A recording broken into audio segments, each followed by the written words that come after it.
좀 살다 보니까 별일이 다 생기는데 지금 광고가 들어왔습니다.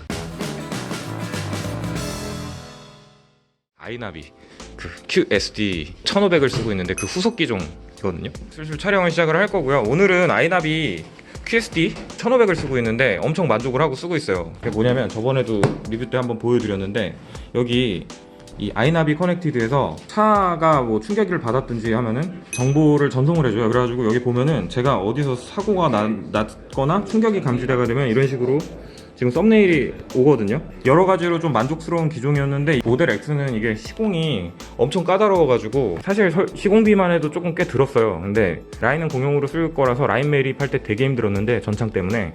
근데 그거를 실제로 써보는 아주 좋은 지금 상황이 됐습니다. 지금 카메라 같은 경우는 전에 거에 비해서 항상 강조하는 센서와 프로세서가 이제 바뀌었는데 소니 IMX327 센서에다가 아바렐라 H22 프로세서를 쓰는데 이게 되게 좋은 거예요. 영상 제작자이자 유튜버로서 이제 인터뷰를 지금 이제 시작합니다.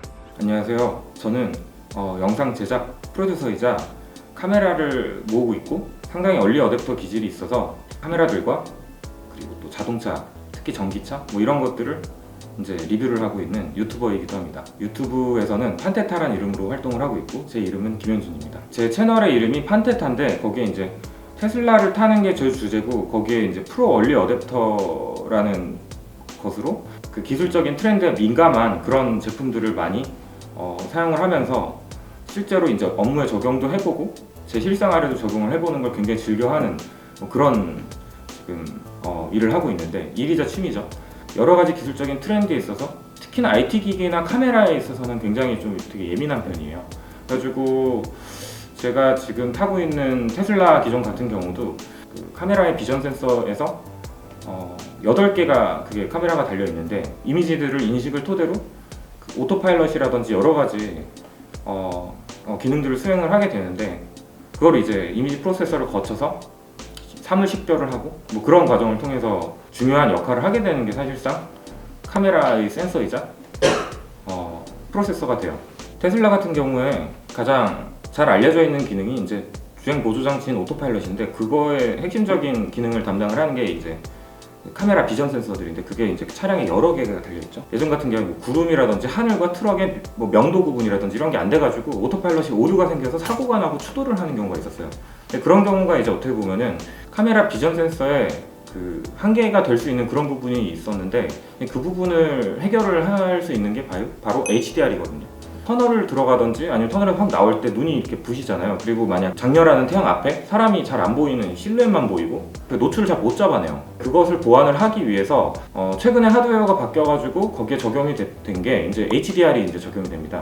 HDR이 적용이 되면 어떤 일이 생기냐면 만약 이제 뒤에 그 테슬라 같은 경우에 센터 패널에 굉장히 큰 화면이 나오는데 그 뒤쪽에 보면은 이제 태양이 이렇게 역광으로 딱 들어왔을 때 전에는 이제 밝게 나오고 다른 이미지들이 좀 약간 어둡게 되는 그런 게 있었는데 지금 같은 경우는 태양도 보이고 뒤에 있는 차량들도 다 보이고 뭐 그런 식으로 되어 있는 건데 아무리 뭐 밝고 어두움을 떠나서 그것을 하나의 화면 안에 다 담아낼 수 있는 기술이 HDR이에요. 근데 그게 보통 이제 우리가 일을 할 때도 그 여러 가지 이유에 의해서 HDR이라는 기술을 굉장히 많이 사용을 하게 되거든요. 특히 사진도 그렇고 영상도 그래요. 로우 포맷이라는 이제 무압축 포맷으로 넓게 찍고서 그걸 후보정을 하고 뭐 그러는 방법도 있는데 그 한계가 있습니다. 그래가지고 어두운 부분을 한번 찍고 밝은 부분을 한번 찍어서 그걸 합쳐가지고 이제 레인지를 그 시각적으로 이제 하나로 좀 묶어서 표현하는 그런 기술이 다 포함이 되어 있는 알고리즘이에요. 그러니까 그 전체적인 그 HDR의 프로세스를 이 센서와 프로세서에서 다 포함을 해줘가지고 블랙박스임에도 불구하고 거의 하이엔드급 기술이 들어간 거죠. 이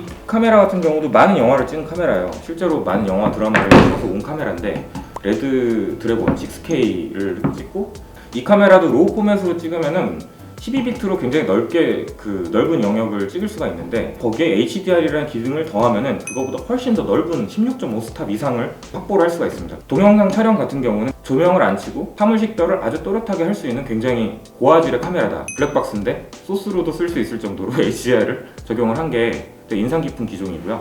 만약 이제 여러분들이 HDR이 기능이 있는 블랙박스랑 없는 블랙박스가 있는데 만약 그런 경우에 이제 사고가 났을 때 어떤 일이 생기는지 한번 생각을 해볼 만할 것 같아요.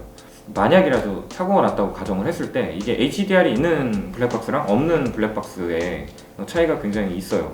그 상대 차량에 이 번호판 식별이 되는지 안 되는지 그 여부가 되게 크거든요. 기존의 이제 블랙박스 같은 경우 WDR이라는 기술인데 촬영이 된 그 영상을 토대로 밝기 보정을 하든지 컨트라스트를 보정을 하더라도 번호판 식별이 안 되는 경우가 굉장히 많았죠. 근데 이번에 이제 HDR 블랙박스는 일단은 롱 셔터랑 숏 셔터, 그러니까 빠른 셔터랑 긴 셔터 이 두 가지를 이제 한꺼번에 확보를 할 수가 있어서 그 두 가지에 대한 부분의 이미지를 토대로 번호판 식별이 되게 좀 가능하게끔 됐어요. 롱이랑 숏 셔터 프레임이 꼭 이게 다 확보가 되는 게 굉장히 중요한 기술이 돼요. 롱 셔터 프레임으로 이제 조도나 이런 게 확보가 되는데 좀 흐려지는 이미지가 있다면 이제 숏 셔터 프레임을 이제 같이 합쳐가지고 영상이 이제 담고 있는 최대한의 정보를 또렷하게 복원을 할 수 있는 그런 기술이라고 할 수가 있죠. 지금 이제 테슬라 같은 경우도 HDR이 적용이 돼서 이미지가 보정이 돼서 들어오는데 그 블랙박스를 산 지 얼마 안 됐어요. 그 이전 기종 PSD 1500을 샀었는데 그 기종을 사고 나서도 이 기종으로 바꿔야 되겠다고 생각을 하는 이유는 안전과 관련된 거이기 때문에 이게 지금 HDR이 적용된 이 블랙박스를 이미지를 보자마자 사용하자고 제가 결심을 하게 됐어요. 그래가지고 일단 저도 따로 리뷰도 좀 찍어보고 할 건데 제가 알고 있기로 이번에 그 HDR이 적용된 케이스로는 이번이 국내 최초로 알고 있어요. 일단 국내 최초로 나온 이 블랙박스를 또 프로 얼리 어댑터로서 이제 사용을 해보게 될 것 같고요. 오래 사용해보고 이게 써봐야지 이걸 진가를 알기 때문에 무척 지금 기대를 하고 있습니다. 센서나 이런 이미지에 대한 건 좀 까다롭게 저도 보는 편인데 그런 면으로서 좀 이렇게 정말 기대하는 기종입니다. 유튜브 리뷰어로서도 이 카메라나 이런 것들을 제가 정말 너무 좋아해가지고 다양한 이런 장비들을 리뷰를 하곤 하는데 그런 영상 전문가로서 이번 기종을 상당히 기대하고 있습니다. 감사합니다. 그 인터뷰는 이제 다 촬영을 했고요.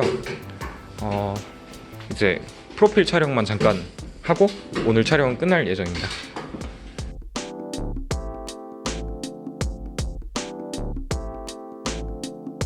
감사합니다. 우리 광고주님 잘 부탁드립니다. 앞으로도 잘 부탁드립니다. 네. 고생 많으셨습니다. 수고하셨습니다. 원맨쇼 보느라 힘들었지. 앞으로 처음 내려 힘들었어요. 앞으로 더 많이 보게 될 거야.